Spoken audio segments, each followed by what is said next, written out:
Apa saja peralatan yang dibutuhkan saat membuat MPASI? Nah, yang Bunda di sini bisa lihat di gambar ya, ada eh, gambar di sebelah kiri, ini boleh untuk digunakan. Kemudian ada hand blender ini ya, boleh juga digunakan. Dan di sebelah kanan ada blender. Oke, kemudian sebetulnya tidak harus semuanya kita punya.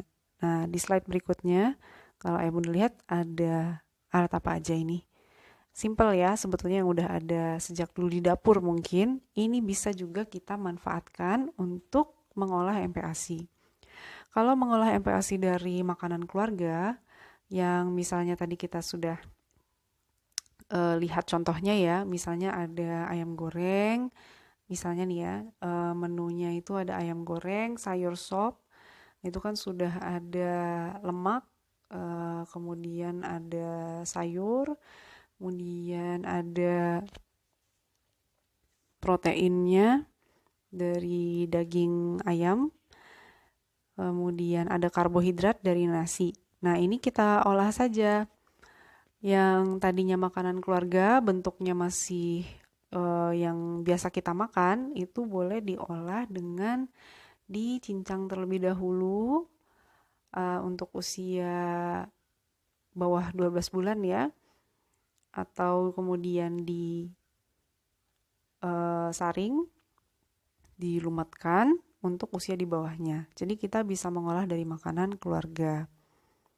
Oke, jadi sebetulnya tidak perlu alat yang khusus, tapi kalau mau pakai untuk memudahkan silahkan.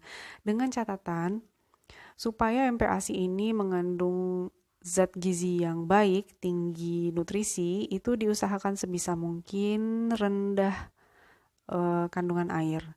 Nah, biasanya tantangan untuk mengolah MPASI dengan blender atau sejenisnya itu kan biasanya kan cukup eh, padat ya. Jadi kadang kita perlu untuk menambahkan air. Nah, hati-hati di sini itu dapat mengurangi jumlah gizi yang sebenarnya dibutuhkan gitu. Jadi kalau memang membutuhkan air, berikanlah hanya sedikit saja gitu. Tidak perlu banyak-banyak. Lebih baik lagi kalau kita gunakan alat di slide 32 ini. Oke. Lalu bagaimana menilai kecukupan MPASI yang telah diberikan? Di slide berikut, eh, penting untuk kita monitor pertumbuhan bayi dengan melihat pertambahan berat badan setiap bulannya. Inilah mengapa sangat disarankan untuk mengikuti posyandu setiap bulan atau ke dokter untuk diperiksa setiap bulan berapa berat badan, tinggi badannya. Oke. Nah, dilihat ini ada KMS atau kartu menuju sehat pada slide. Nah, di slide ada yang berwarna biru dan pink, yang biru untuk laki-laki dan yang pink untuk perempuan. Bunda dan ayah bisa lihat biasanya sudah tertera di buku kontrol ibu dan anak ya. Biasanya mungkin di halaman paling belakang atau bagian depan itu ada yang rata-rata itu sudah mencantumkan KMS untuk memantau berat badan dan tinggi badan bayi. Untuk KMS ini dikhususkan hanya untuk dapat memantau berat badan saja. Oke, kita lanjut. Bagaimana menilai kecukupan MPASI yang telah diberikan? Ya, jadi ayah bunda bisa menilai MPASI-nya itu sudah cukup gizi yang diberikan atau belum, itu dengan memonitor pertumbuhan dengan melihat berat badan setiap bulannya. Apabila berat badan terus meningkat sesuai dengan kurva yang ada di KMS atau kartu menuju sehat, maka ditandakan berarti MPASI yang diberikan dan juga ASI-nya telah mencukupi kebutuhan bayi. Oke, ini untuk monitor pertumbuhan bayi di KMS itu ada yang berwarna biru dan pink, yang biru untuk laki-laki, yang pink untuk perempuan. Idealnya berat badannya sebaiknya ada di kurva yang berwarna hijau. Yang berwarna kuning itu kita harus hati-hati, dan di bawah kuning, di bawah garis merah itu harus segera ditindak. Oke, untuk KMS ini kita perbesar sedikit, jadi ayah bunda bisa lihat di sini saya tandai ya.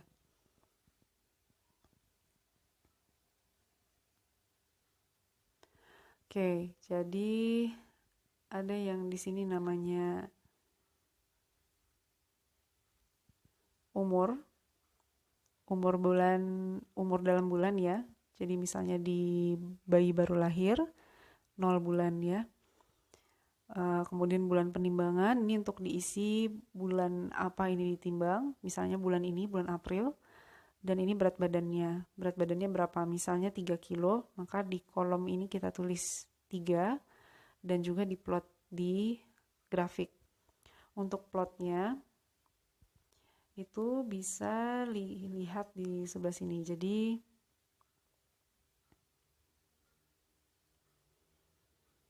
saya tandai warna merah ya. Misalnya baru lahir di timbang usia 0 bulan itu 3 kilogram. Maka pada kolom tadi yang sudah ditandai kuning ini itu kita tulis 3. Oke. Dan juga diplot di grafik. Jadi ini di usia 0 bulan, kita tarik garis ke atas ada angka 3. Nah, di situ. Ini adalah berat badan di usia baru lahir. Kemudian bulan berikutnya juga kita isi. Di usia 1 bulan itu berapa beratnya? Misalnya 4 kilo. Maka di usia 1 bulan di sini itu kita tarik garis ke atas. 4 kilonya ada di sini ya. Kemudian di usia 2 bulan misalnya. Di usia 2 bulan 5 kilo. Kita tarik lagi garis ke atas. Ada di sini. Sebentar. Ya, di situ. Nah, jadi di sini kita lihat peningkatannya, bukan berat badan pada satu saat atau saat usia tertentu aja. Jadi kan banyak ya, banyak orang tua yang suka menanyakan kalau usia 2 bulan misalnya beratnya 5 kilo itu masih normal nggak dok gitu. Nah itu sebetulnya tidak cukup datanya. Kita harus melihat beberapa bulan sebelumnya. Jadi yang kita nilai adalah kenaikannya. Karena bisa jadi di usia 2 bulan berat badannya 5 tapi ternyata tidak naik dari yang sebelumnya. Nah itu kan kita nggak bisa nilai kalau hanya melihat berat badan di satu usia saja gitu. Jadi penting sekali untuk menimbang setiap bulan. Lalu kita lihat kurvanya. Apabila tadi kan sudah diplot, kita sambungkan titik-titiknya. Nah, titik-titik ini kan sesuai ya dengan kurva di belakangnya yang warna hijau. Nah, apabila berat badannya meningkat sesuai dengan kurva, maka menandakan MPASI yang kita berikan cukup. Oke. Ini mohon maaf ini MPASI mestinya di usia 6 bulan ya. Jadi harusnya di sini.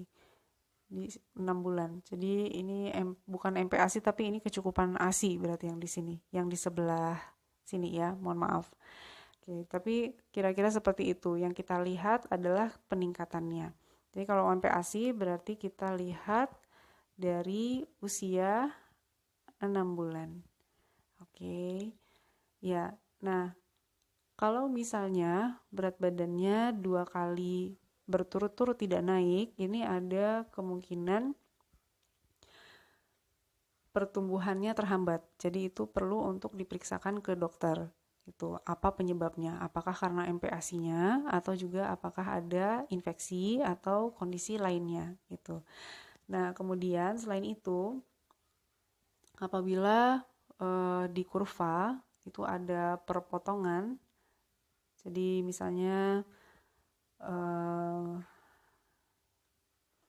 di usia 6 bulan ya, di usia 6 bulan berat badannya misal 6 kilo. 6 kilo kemudian naik jadi 6,5 kilo di usia 7 bulan. Saya tandai di sini. Maaf. Ya, 6,5 kilo, kemudian bulan berikutnya masih malah turun, misalnya lagi sakit gitu ya. Oke, kemudian malah semakin menurun lagi di usia 9 bulan. Jadi 5,5 kilo misalnya, kita plot ada di sini. Nah, ini kita lihat ya, kurvanya jadi yang tadinya naik malah jadi turun. Nah, ini harus segera diperiksa, kemungkinan ada hambatan pertumbuhan. Tidak hanya kurva yang menurun, kurva yang tidak naik, seperti yang tadi kita bahas sebelumnya, kalau 2 bulan berturut-turut berat badan tidak naik, itu harus juga segera diperiksa karena ada kemungkinan hambatan pertumbuhan. Oke, jadi sebaiknya dipantau terus setiap bulan berat badannya. Oke. Kemudian di slide berikutnya ini ada kurva dari WHO. Ya, dari kurva WHO untuk perempuan sama warnanya pink, untuk yang biru laki-laki. Di sini ada berat badan sesuai dengan usia, khusus untuk usia 6 bulan sampai 2 tahun. Jadi dari WHO itu yang perlu diperhatikan adalah yang ada di sini. Sebentar.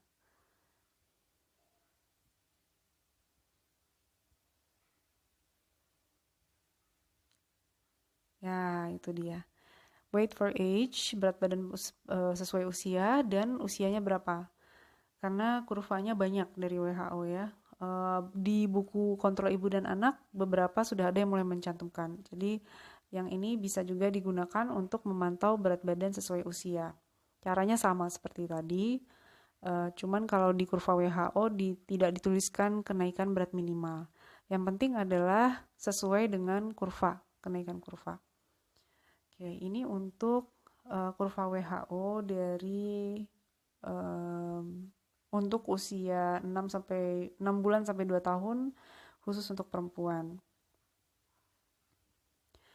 Kemudian untuk yang laki-laki ini ya berwarna biru. Nah, kemudian apabila berat badan bayi itu dibiarkan terus-menerus tidak naik, yang terjadi adalah bisa mengalami yang namanya stunting atau pendek gitu ya. Nah, stunting ini bisa kita lihat dari mana? Kalau dari kurva, ada juga yang namanya kurva WHO ini yang menampilkan length for age. Length for age ini adalah tinggi badan atau panjang badan sesuai dengan usia. Yang ini ya, length for age. Ada yang untuk laki-laki dan perempuan. Nah, yang perlu diperhatikan adalah pada kurva ini yang normal adalah di antara garis ini ya. Jadi antara garis yang saya tanda ini nilai normalnya. Oke. Apabila di bawah -2, nah ini sudah masuk ke kategori stunting gitu. Jadi pendek ya, balita pendek. Nah itu perlu untuk diperhatikan. Biasanya yang dinamakan stunting ini baru akan terjadi setelah kondisi berat badan yang tidak naik cukup lama. Nah itu harus segera ditindak. Sebaiknya sebelum menjadi stunting gitu. Nah, jadi ada penelitian yang mengatakan bahwa apabila pertumbuhan terhambat, terutama otak gitu ya, kita ingin memperbaiki gizinya supaya mengejar kembali normal. Nah, itu pertumbuhan otaknya akan tidak seoptimal bayi yang berat badannya terus meningkat tanpa ada turun gitu. Dan itu tidak bisa kita perbaiki lagi. Jadi sayang sekali kalau sampai terlewatkan gizi tepat pada bayi. Oke. Syarat MPASI dari WHO yang ketiga yaitu adalah tepat cara pemberiannya, yaitu memberikan makanan secara aktif dan responsif. Nah, bagaimana caranya? Kita berikan perhatian dan responsif terhadap tanda-tanda yang disampaikan anak bahwa ia siap untuk makan, yaitu apakah dia sedang lapar atau sedang kenyang, itu kita harus tahu.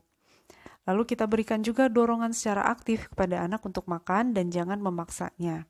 Nah, ini juga penting. Jadi pada bayi itu kita tidak bisa membiarkannya makan sendiri, tapi harus kita bantu dorong secara aktif supaya bayi bisa mendapatkan gizi yang dibutuhkan dari MPASI yang kita berikan.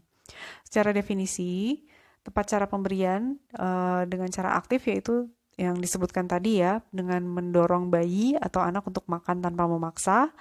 Responsif itu ya adalah responsif terhadap tanda siap makan pada bayi. Nah, perlu diperhatikan di sini tepat cara pemberian pada MPASI itu kita bukan memperhatikan hanya apa yang dimakan, tapi juga bagaimana, kapan, di mana, dan oleh siapa anak diberi makan. Nah, langkahnya seperti apa? Jadi caranya adalah kita duduk bersama anak, berikan makanan secara perlahan dan bersikap sabar dan ceria sebisa mungkin, berikan dorongan agar ia mau untuk makan. Kemudian ibu atau pengasuh bisa menggunakan tangan yang bersih untuk menyuapi anak. Bisa juga dengan menggunakan sendok ya. Beri makan begitu anak terlihat lapar. Nah, jadi kita mesti peka nih terhadap tanda lapar dan kenyang pada anak.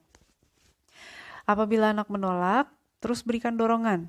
Coba untuk memangku anak juga boleh saat anak diberi makan, gitu ya. Kemudian ajak anak untuk menjadikan proses makan ini sebagai pengalaman belajar yang menyenangkan gitu di tempat biasa ia diberi makan. Nah, sebisa mungkin kalau bisa didudukan di kursi khusus bayi karena kita bisa berhadapan ya dengan anak pada saat memberikan makan. Jadi ada interaksi di sana. Anak sebanyak mungkin harus makan bersama keluarga. Jangan paksa jika anak tidak mau makan. Dan jangan memaksakan makanan masuk ke dalam mulutnya untuk menghindari adanya trauma. Kemudian apabila bayi menolak untuk makan, boleh untuk tunggu atau tangguhkan sampai ia mau. Nah, di sini ada tantangan, memang kita mesti memvariasikan jenis makanannya, rasa, tekstur, dan berbagai cara untuk mendorong anak untuk makan.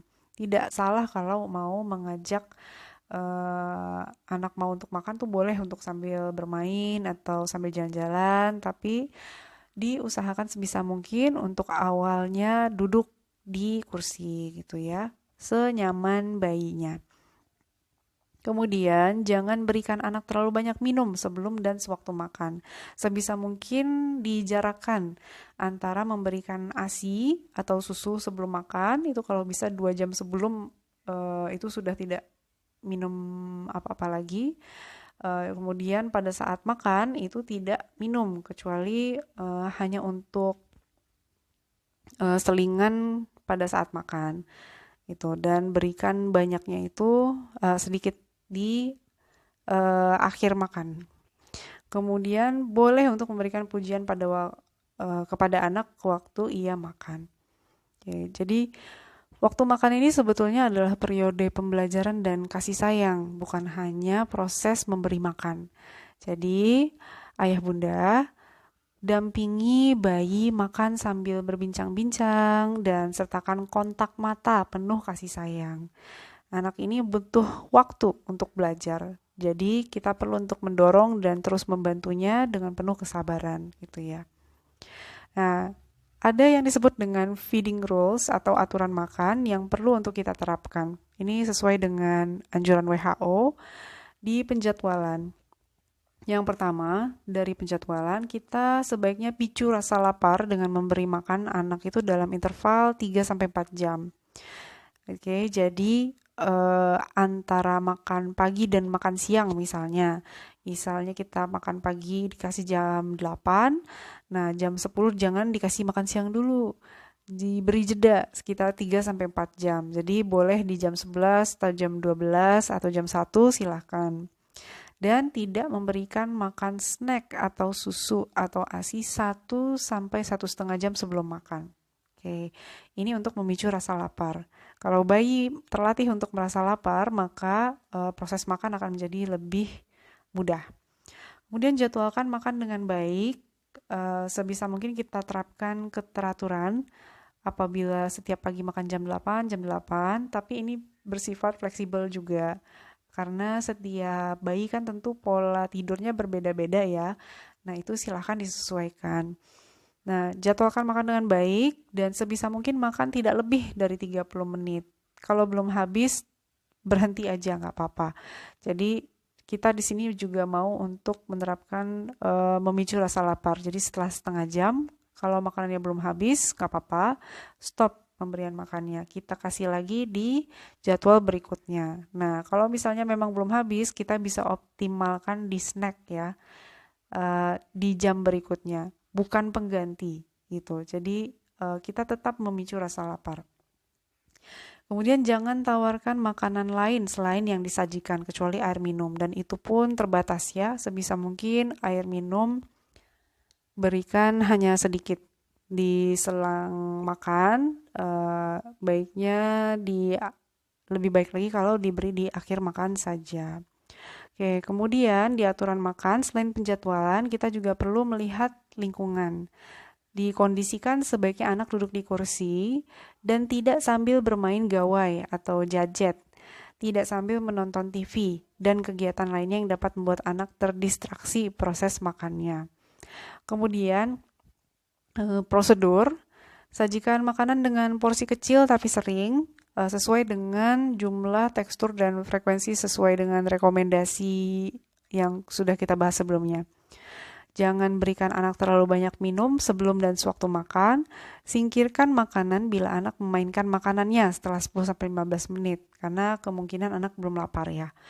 Kemudian biasakan anak menyantap makanan diri sedini mungkin, yang tadi tetap dengan aktif responsif ya. Dan kita bersihkan mulut anak hanya kalau sudah selesai makan. Oke, ini ada sedikit yang mungkin bisa membantu tanda bayi lapar dan kenyang. Tanda lapar bayi antara lain, dia merasa riang atau antusias waktu didudukan di kursi makan, dan ada gerakan menghisap atau mengecapkan bibir. Kalau melihat sendok atau makanan di depannya, dia mulai membuka mulut atau memasukkan tangan ke mulut, atau bisa juga malah rewel atau menangis karena ingin makan, dan bisa juga ia mencondongkan tubuh ke arah makanan atau berusaha untuk menjangkaunya. Nah, kalau sudah ada tanda-tanda lapar, langsung disiapkan makanannya, jangan sampai disia-siakan. Oke, kemudian kenyang. Tanda kenyang, kalau misalnya bayi sudah memperlihatkan dia memalingkan muka, menutup mulut, melihat sendok berisi makanan, kemudian menutup mulut dengan tangannya atau merasa ngantuk, jadi bahkan sampai tertidur, itu mungkin udah kenyang ya. Rewel atau menangis karena terus diberi makan, ini tanda dia kenyang. Kita sebaiknya stop saja dan berikan lagi di waktu yang berikutnya. Oke. Tanda lapar dan kenyang ini penting untuk kita perhatikan supaya bayi lebih terlatih dan untuk memudahkan proses makan nantinya. Nah, ada beberapa ibu yang mengeluhkan, kok sepertinya bayi saya tidak pernah lapar. Kemungkinan karena aturan makan tidak diterapkan.